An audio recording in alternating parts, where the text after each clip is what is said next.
Hello, ETF fans. Mike here with a quick hitter. Yesterday, as we can see by our daily review and preview headline, was a sea of red across the markets. But one of the great things about thematic ETFs is there's always something that went up.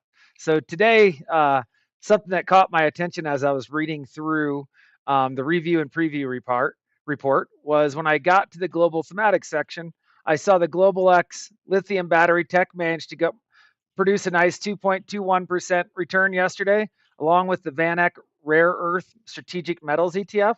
I thought maybe I'd hop into that category real quick and take a look under the hood. Like, what are the companies inside of these portfolios? What was driving that return yesterday? So, if I click on my global thematic link here, it's going to take me to the thematic dashboard where we have our 12 thematic categories. And then underneath of those categories, we have their subgroups, right? So natural resources, where these ETFs live, has several subgroups. You have uranium and nuclear as the largest, followed closely by broad-based kind of natural, more traditional natural resources, industrials, metals and minings, water resources, and then tech and battery metals, which is both where that Global X LIT and REMX live. And you can see they're actually the two largest in the category. So there's quite a lot of options here with these strategies, and they're very different. So just to kind of illustrate that difference, I'm going to quickly click on the link here to take all of these to the database. I'm going to highlight them all, and I'm going to load them all into our portfolio visualizer.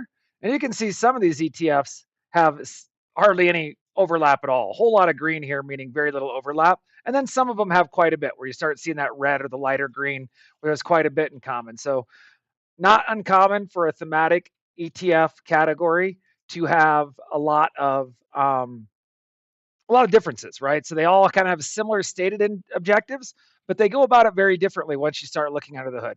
But for just today's, since LIT was the leader, let's hop into yesterday. Let's hop into that portfolio. And I'm going to take you into, so far, everything I've done has been free resources. I am going to take you into a premium insight now, where our portfolio visualizer tool, which gives you all the look through analysis on the holdings inside of a portfolio, plus all of the premium data sets that we license from FactSet, is in this portfolio visualizer.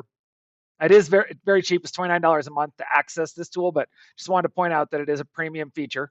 And now we can see, here's what happened yesterday across LIT. We can see there's 38 companies in it. Weighted average market cap is pretty large at 94 billion, but it ranges all the way from 59 million in market cap all the way up to 1.3 trillion dollars. And as I can see this, you can see why it gets put in the natural resources, right? Materials is the largest sector at 52%, industrials at 22%. You do have some tech, but it's a little different tech, as I'll show you here in a second, and some consumer discretionary, some of the EVs like Tesla or Lucid. Different way to look at this might be to change this group by and do it by country. So we can see China yesterday was a big driver of those positive returns. China as a whole did well, but then this subcategory did quite well. But one of my favorite features here, and I'll wrap this up quickly, is there's a lot of names in here I just don't know. I don't know what they do. So if I'm going through here and I'm like, okay, we've got Samsung SDI company out of South Korea.